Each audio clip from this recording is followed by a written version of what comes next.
짧은 여담으로 시작을 하도록 하겠습니다. 제가 평신도 시절 하나님께서 부어주신 은혜가 너무 커서 이곳에 여러 번 오를 차례가 있었습니다. 그때 남편과 함께 이제 간증을 준비하게 되었는데요. 너무 떨리는 나머지 어쩌지 하다가 좋은 생각이 났습니다. 뭘까요?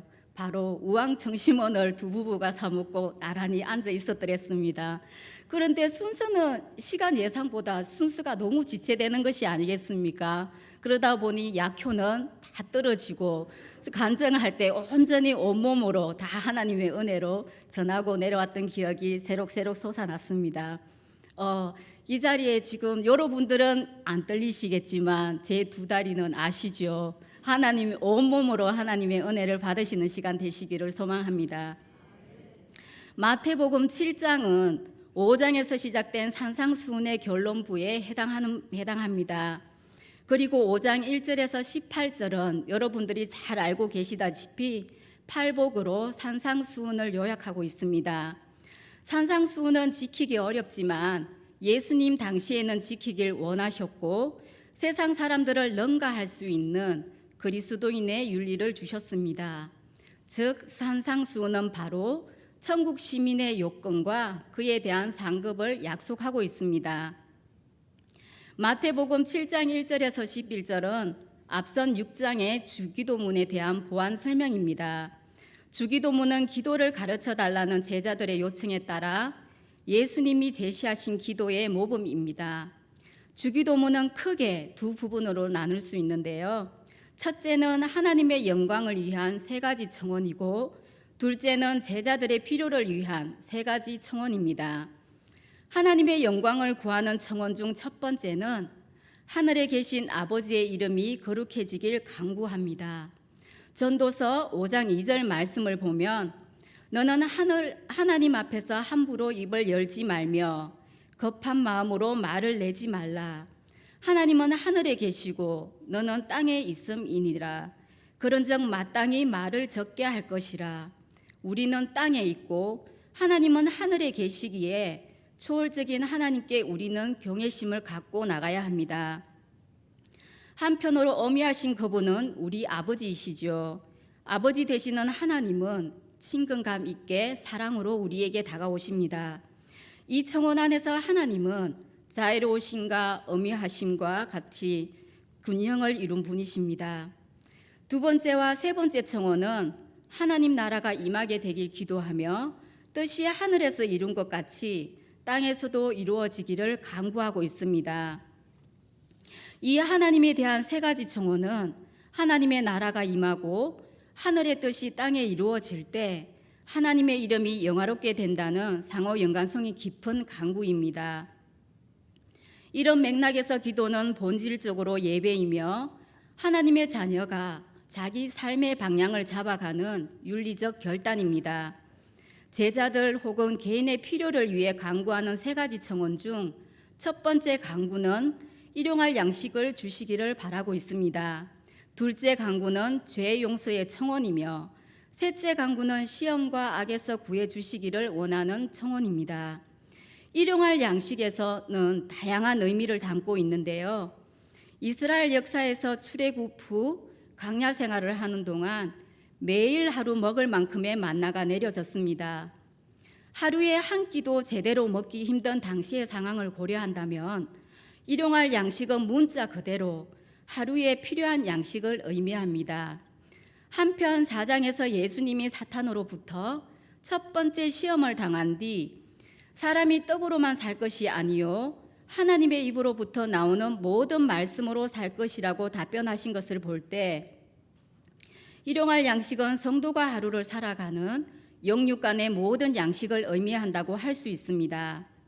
우리가 우리에게 죄 지은 자를 사하여 준 것 같이 우리 죄를 사하여 주시옵고라는 죄 용서에 대한 간구는 하나님이 우리를 용서하시는 이유가 우리가 다른 사람을 용서하기 때문임을 의미하는 것이 아닙니다. 하나님의 용서는 우리의 용서를 근거로 하지 않습니다. 성경은 하나님의 주도적인 죄 용서가 우리의 어떤 행위보다 우선한다고 말씀하고 있습니다. 마태복음 18장에 1만 달란트 빚진 종의 비유가 이 내용을 잘 설명하고 있습니다. 갚을 길 없는 죄악을 탕감받은 우리에게 죄 용서는 선택이 아닌 필수입니다. 마지막으로 악에서 구해달라는 간구는 저희가 견딜 수 없을 정도로 혹독한 믿음의 시련을 겪지 말게 하시옵고, 만약에 그러한 시련이 닥쳐온다면 악한 자와 그의 흉계에서 저희를 구해 주시옵소서라는 의미입니다. 우리의 힘으로는 세상을 그리고 사탄을 이길 수 없습니다. 오늘 본문 말씀인 7장 7절인데요. 구하라 그리하면 너희에게 주실 것이요, 찾으라 그리하면 찾아낼 것이요, 문을 두드리라 그리하면 너희에게 열릴 것이니, 구하라, 찾으라, 문을 두드리라는 세 단어는 동일한 목적으로 사용되었습니다. 구하라, 찾으라, 문을 두드리라, 즉 이것을 한 단어로 말한다면 기도하라, 기도하라, 그리고 다시 기도하라는 것입니다. 구하고 찾고 두드리는 것은 점층적인 기도의 강조라고 할 수 있습니다. 기도는 우리의 능력을 뛰어넘는 하나님의 능력을 덧입는 방편이 되기에 불가능한 것도 가능케 하시는 하나님의 능력이 펼쳐지는 통로가 됩니다. 그리하여 우리는 담대히 구하고 찾고 두드릴 수 있습니다. 우리는 우리의 한계만을 생각해서 하나님의 능력을 제한해서는 안 됩니다. 위대한 선교사 윌리엄 캐리는 하나님으로부터 위대한 것을 기대하라, 하나님을 위하여 위대한 일을 시도하라라고 선포하였습니다. 하지만 어떤 면에서는 구하라, 찾아라, 두드리라는 건질긴 기도가 응답받는다로 읽힐 수도 있습니다. 성경에는 간절한 기도에도 응답되지 않은 사례들이 존재하는데요. 육체의 가시로 고통받은 바울이 전념하여 기도하였으나 오히려 내 은혜가 내게 족하다라는 말씀과 함께 치유되지 않았음을 고린도후서 12장 9절에서 기록하고 있습니다. 또한 예수님도 겟세마네 동산에서 잔이 떠나가길 기도했으나 결국은 아버지의 뜻을 구하면서 당신께서 원하신 바를 포기하셨습니다. 그리하여 구하라, 찾아라, 두드리라는 간구는 하나님을 향한 신뢰에 기반합니다. 마태복음 7장 11절 말씀에 너희가 악한 자라도 좋은 것으로 자식에게 줄 줄 알거든 하물며 하늘에 계신 너희 아버지께서 구하는 자에게 좋은 것으로 주시지 않겠느냐. 즉 하나님의 뜻대로 구하는 자에게 모든 간구는 부모가 자식의 필요를 아는 것 이상으로 우리의 필요를 아시는 하나님이 우리가 구하는 것 이상의 좋은 것으로 주실 것이라는 약속에 근거합니다. 비록 기도의 결과가 우리가 원하는 방향이 아닐지라도 하나님의 응답은 우리를 위하여 항상 선이고 참입니다. 누가복음 11장 13절 말씀에서는 좋은 것으로 주시지 않겠느냐는 마태의 말씀을 너희가 악할지라도 좋은 것을 자식에게 줄 줄 알거든 하물며 너희 하늘 아버지께서 구하는 자에게 성령을 주시지 않겠느냐는 말씀으로 대체해서 설명합니다. 로마서 8장 26절에서 28절 말씀에 이와 같이 성령도 우리의 연약함을 도우시나니 우리는 마땅히 기도할 바를 알지 못하나 오직 성령이 말할 수 없는 탄식으로 우리를 위하여 친히 간구하시느니라. 마음을 살피시는 이가 성령의 생각을 아시나니 이는 성령이 하나님의 뜻대로 성도를 위하여 간구하심이니라. 우리가 알거니와 하나님을 사랑하는 자, 곧 그의 뜻대로 부르심을 입은 자들에게는 모든 것이 합력하여 선을 이루느니라. 우리는 무엇을 간구해야 할지 모르나 성령은 우리를 위하여 친히 간구하심으로 모든 것이 합력하여 선을 이룬다는 바울의 선언과 일맥상통하고 있습니다. 다만 구하고 찾고 두드리는 우리의 간구는 육신의 필요에도 적용되지만 산상수훈의 결론부에 위치한 점을 고려한다면 우리의 한계와 의지를 뛰어넘어 산상수훈의 가르침을 준행할 수 있도록 능력을 주시라는 기도에 더더욱 적용되어야 합니다. 우리는 범사에 주님께서 우리의 강구에 최상과 최선의 선물을 주시는 분임을 믿어야 합니다.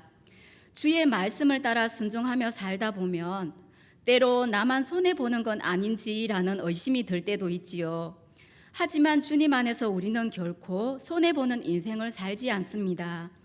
당장은 손해보는 것 같고 유익이 없어 보여도 성령을 주셔서 협력하여 선을 이루시는 하나님이 우리 아버지이심을 기억해야 합니다.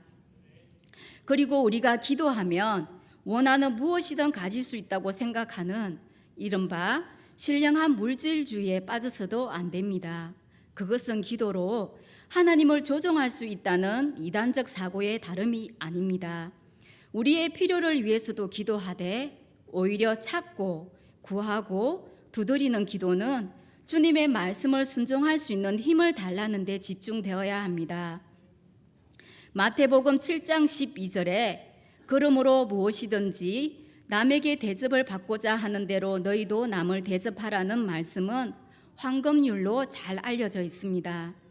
황금률이라는 명칭은 3세기 로마 알렉산데르 세베루스가 이 글을 벽에다가 황금으로 썼다는 데서 기원하고 있는데요. 하지만 이와 유사한 가르침은 유대교를 포함하여 동서고금의 여러 문헌들에서도 등장하고 있습니다.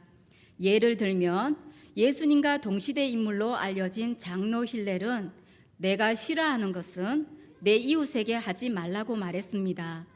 7장 12절에서 그러므로라고 시작되는 표현은 이 문구가 5장 17절로부터 7장 11절에서 설명된 산상수훈의 결론부에 해당함을 나타내고 있습니다. 하지만 앞부분의 권면과 어떤 직접적인 연관성이 있는지 모호해 보이기도 합니다. 누가는 이 말씀을 원수에 대한 사랑과 선대 그리고 보복 금지라는 가르침의 핵심에 위치시키고 너희 아버지의 자비로우심과 같이 너희도 자비로운 자가 되라는 말씀과 결부시킴으로써 황금률의 해석에 대한 실마리를 제공합니다. 결국 예수님의 이 계명은 우리 행동의 근본 원리를 보여줍니다. 어떤 사람을 단죄하거나 비판하기에 앞서 혹 악인으로 판명되었을지라도 어떠한 상황이든 내가 대우받기 원하는 방식으로 남을 대우한다면 이것이 하나님의 뜻에서 멀지 않다는 것입니다.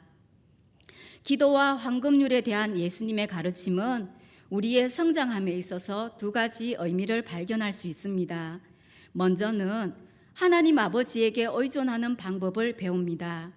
이 세상에서의 끊임없는 인내, 우리들이 어떤 필요를 갖고 있든지 그것이 물질적이든지 영적이든지 우리는 하나님 아버지에 대한 건강한 의존 의식을 발전시켜야 합니다.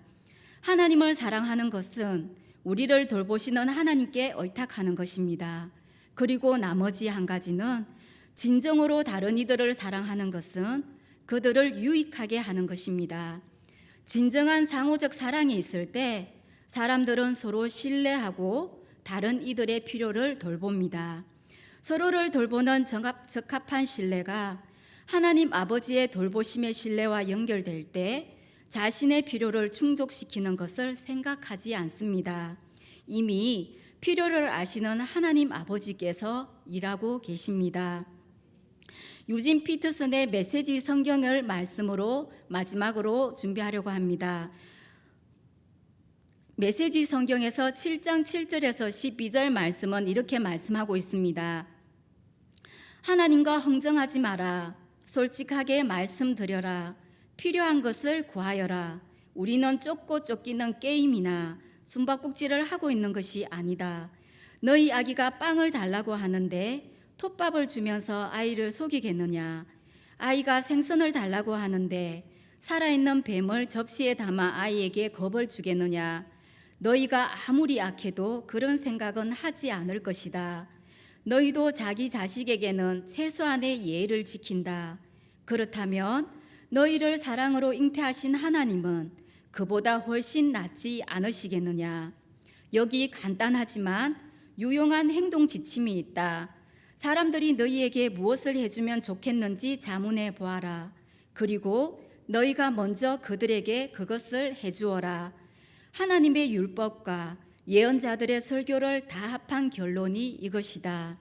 하나님께 더욱 가까이 나아가 하나님과의 친밀한 대화를 나누시고 하나님의 뜻을 발견하시는 성도님들이 되시기를 축복하며 기도합니다.